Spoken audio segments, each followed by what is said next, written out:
Hello, people. Welcome, welcome, welcome. I want to just hop on real quick to offer some advice to doulas that are going through the process of getting credentialed with the MCOs. Um, some may be wanting to just provide commercial side or Medicaid side. Each state is different. However, United Healthcare is, basically starting this new program, launching all doulas can credential with them and serve their commercial side. So that's good, but one thing that most doulas don't do, and we're not necessarily legal experts, you got to read your contract. Okay. You got to be very, very conscious of reading through the contract. Nowadays, you can just get Chat GPT to do a lot of that work for you, but you need to know what you're signing, especially on the Medicaid side. Okay, sorry. So y'all see me with these gloves. I decided today I want to do a DIY with me making a carpet deodorizer freshener. Only because I'm tired of the chemical smelling carpet fresheners. I just want something to smell normal, like natural. Nothing that smells like it could be laced with something. It just doesn't feel like it's a good, true, authentic, type product. Like, I can't figure out the word that I'm trying to say about it, but it just doesn't do well for me anymore. And I have kids too, little kids, so I want them to be able to, be on the carpet, roll, whatever. In the places that we do have the carpet, I want it to be a natural smell. So I am going to do a DIY.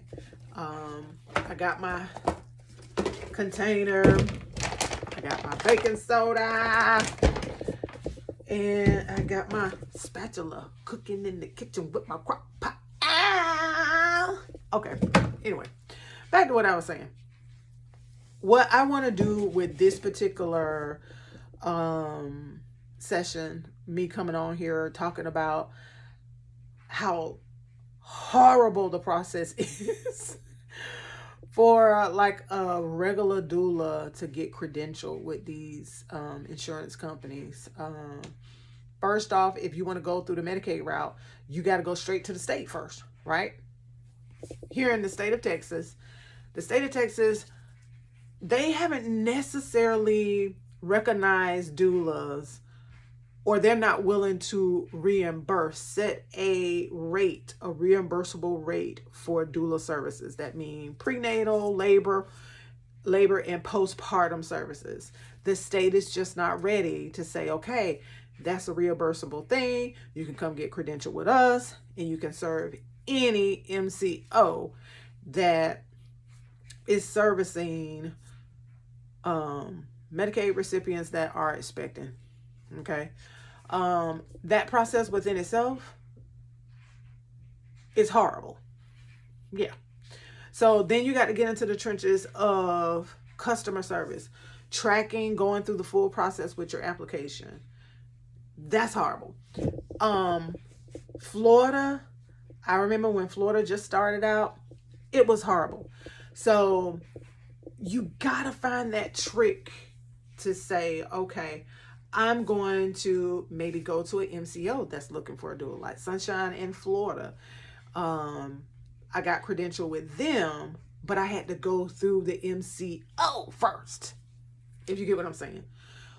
Fill out the onboarding, credentialing applications with the MCO, and then what the MCO do, they go and they take it to the state, which is ACA in Florida, and then they say, hey, we want this particular person to serve under us. However, we do need that Medicaid number so that he or she can bill under our MCO for the services that they have rendered with our expecting persons. So that is one way a Floridian doula can do it. Each state is different. Like the state of Ohio, they have like this whole initiative with United Healthcare. They have one particular doula coordinator, and she's making sure that they go through the process, get credentialed through the process seamlessly. I have not heard anything bad, as far as that perspective, but that's on the Medicaid side, right? So let's just say you want to go on the commercial side. What I've been seeing lately is like for Aetna, if you're trying to get credentialed with Aetna to serve the commercial side, well, let me tell you this here. Depending on your location, you can submit your application and then they will deny it and say, listen, we're not looking for representation in your area, which is a hot lie. Because we know that you need doulas everywhere. Okay, statistics shows.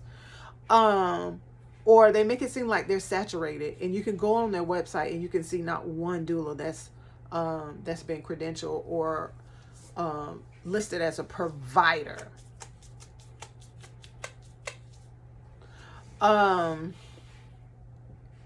So you have to know how to navigate through those nuances. What you have to do now is put like a letter of intent after they have rejected you, and state what your services are, how you can be a valued service to them.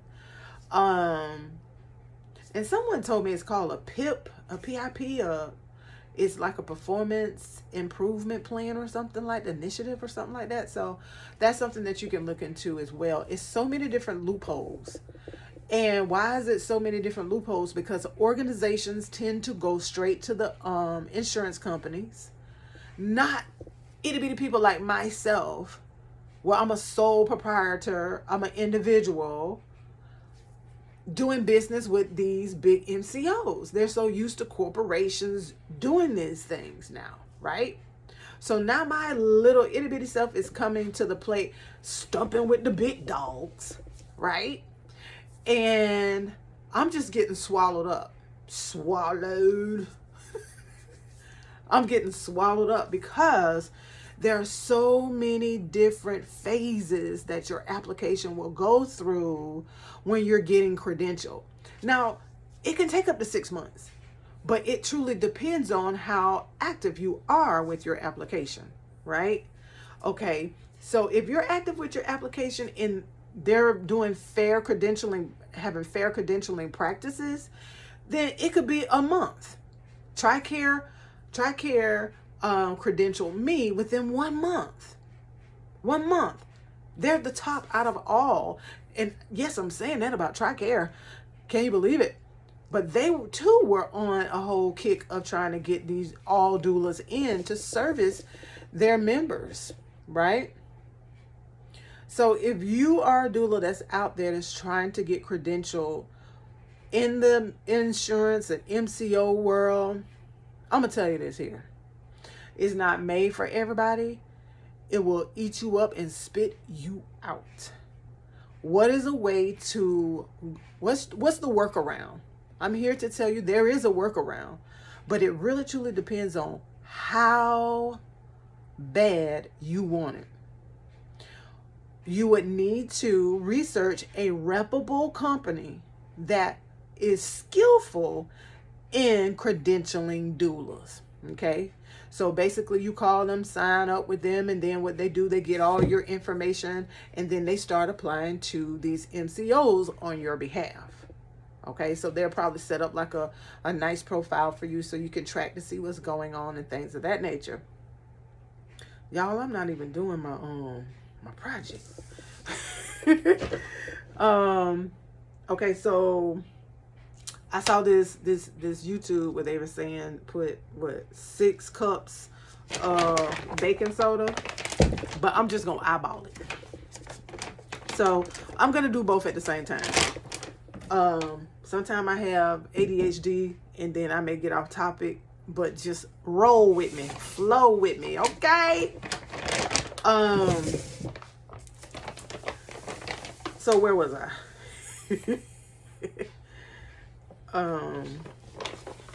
What was I saying? I was talking about, oh, okay. So you would find a reputable credentialing company. They would get your information, all like your NPI number, um, any insurance, liability insurance that you may have, professional and general liability insurance, your CPR proof, all of your certs that you have completed to show that you're competent, or certified by organization or body or governing body, to show proof that you are actually a doula or a lactation consultant.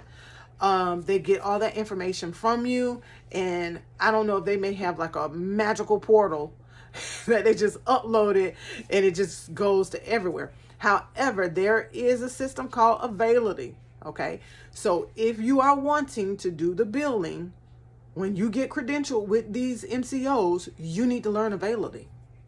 Availity, they have training courses on each, I think they have it on each MCO. But Availity also, they have their own process of doing things as well. Okay. So they go through back to the credentialing department, or company. Then I really don't know how long it takes for each credentialing company to go through the whole entire phase. Yeah, y'all, I'm looking a hot mess, but the kids are asleep. I'm doing this before I turn into bed, but I said I have to do my DIY carpet deodorizer and also just go online to, just pose as a safe refuge for all of the doulas that's going through the credentialing process. It is a real mother for you. It is. And it's losing a lot of doulas in the process because we're so green and granola, crunchy, through this process, and they treat us like as if we're a Blue Cross Blue Shield, or we're like a doctor's offices that may have 5 or 6 doctors under one umbrella, So it is a tedious process. You need to try to log the process if you're going to do it on your own. But I did tell you that's a workaround. Go and get a credentialing company to do that stuff for you. Okay. Here's another workaround. And I know this is going to be expensive, but we are thinking in the big scheme of things that you're going to be profitable, you're going to prosper, and things are going to really line up for you. After you go through the credentialing process, please note that the insurance, they don't owe you anything to advertise that you are open for business. Yeah, they can list you on their website, but how are you still going to get those clients? You got to go out, network, and market your business, unfortunately. So it's always something to do. And one thing I can say that I do like about this whole credentialing process, it puts me in the business frame of mind. Okay, it puts me in the driver's seat. It makes me take ownership of my business, and I had to sit there and think, oh, I am a business, aren't I? So you can register. Also, you can register as what, an individual or a group, or a group/facility. So you could get that group facility and bring in other doulas under you. So it's endless possibilities. But I don't want doulas going out there to get injured, because you will. I don't know how many times I had to go in the corner and lick my wounds. Okay. And use social media a lot for this type of work, because it is very burdensome. It's heavy-heartedness. It's sometimes you just want to curse at someone, but guess what? It's not going to get, you closer to the goal line, the finish line. So make sure you have a group of people that are like-minded like you. Is one particular doula, maybe 1 or 2 doulas along the way since I've been doing this, where they've been very instrumental with helping me understand things, and we're all doing it at the same time, So Just make sure you have that support system, because you cannot travel this treacherous thing alone. It is going to eat you up and spit you out. And again, I go back to that whole thing where I said we're going to lose a lot of doulas in the process. Because if you don't have that go-getter and you just want to work in the fields, you're a hands-on person, I'm sorry, you're not going to be doing the insurance thing. You're not. And then you're gonna justify it and say, you know what, I don't have the time and effort. I can't do it. It's a big headache. Yes, it is. But if you have in mind that you put out that you want to be a credential insurance doula, you better put on your big boy pants, okay? Your big girl draws, all right? Because you're dealing with a corporation, a big monster, a big machine here. And you're just one little small fish in a big pond, you know? But it's endless possibilities for you. But make sure you have someone that's around you, that's on your side, that have already gone through the process. Yes, it's a lot of people out there that'll charge you to teach you how to do it. Again, that's primarily up to you. Do you want to pay for it? Okay? So I gave you two different things to look into. A is that credentialing company. B, also, when it's time for you to do your billing, you need to have a software system that speaks to every MCO as much as possible. Okay? As much as possible, where everything is in one location for you. Okay? Availity is that clearinghouse, but a lot of MCOs are leaving Availity as well. They are wanting you to come just straight to their insurance portal and do your claims. Let me tell you why you need to get a medical coding system. There are so many diagnostic codes that you're going to need to know. You're going to need to know the CPT codes. And typically the CPT codes are some of them are universal when it comes to the doula world, but you also have to allow that space between the differences between each MCO. So all MCOs aren't the same. So, but if you have that main database, billing database that you can go to, click on the MCO, you do your claims, it takes you there. That saves you a lot of work. And not only that, this is one thing that doulas aren't thinking about while they're going through the Medicaid side. One thing that's in the contract with the Medicaid side, they always state that you have to make sure you have a system that is audit trail ready. At any given time, they can say, hey, I need to see denial claims. I need to see approval claims for XYZ for clients for 2025, right? Also, we need to see your charting notes. What do you have? What are your services? What are you doing? What's the income, the outcome of each visit? Guess what? You got to be able to supply that. And if you don't, you're out of compliance. You're out of compliance on something that you said that you were willing to take on. Okay? And that can result in so many different things, as getting your contract terminated, because now you don't have good bookkeeping, HIPAA compliant, electronic record tracking. It's going to take money and it's going to take time for you to be very successful at this insurance thing. It is something you can do. And if you feel that it's too big in it or ambiguous, reach out to someone that's doing what you want to do. Pick their brain. Say, hey, listen, I want to, book a consultation with you. You pay them for it, okay? Because money make people move.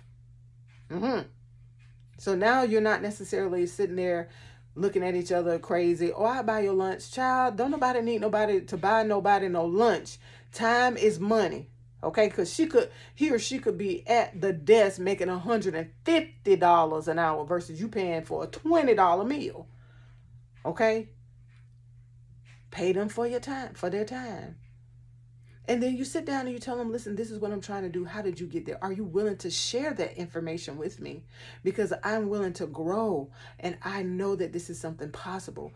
These these organizations do not have, I feel like they don't have the personable experience that an independent doula can give. Okay? I'm not necessarily, if I was expecting and I wanted a childbirth class, I don't really want it from a big industry or organizational corporation. I want it from somebody that's living and breathing, knowing exactly what I'm going to ask, and give me a straight shot answer. And that's what you're going to get from a sole proprietor, an individual doula. Okay? So just equip yourself, put your mind in the right place. Also put in between, make yourself a schedule. On Mondays, I'm doing nothing but credentialing. Tuesdays, I am chilling out. Wednesdays, I'm following up. Thursdays, I'm signing and I'm going through compliance. I want to make sure that I'm signing something that is not harmful to me or my practice. It's going to take work. Okay? It's going to take work, but don't give up because you're not the only one going through it. You're not. And I have mentored a lot of newbie doulas, and when it gets to this, they take the high road. And I understand. I can really truly understand, because if life is lifing and you have an 8 to 5 and you really want this doula thing to be your side hustle and your real job, it's going to take time to curate. It's not an instant thing. And unfortunately, the MCOs and the insurance companies, they're not holding your hand. They're not holding your hand. But do not ever be afraid to go above their heads to make them say, hey, listen, I need for you to break down what you said in that contract. I need for you to tell me verbatim, what is your contracting rate with me? Negotiate, negotiate, negotiate, negotiate, negotiate your contract. Negotiate it. And if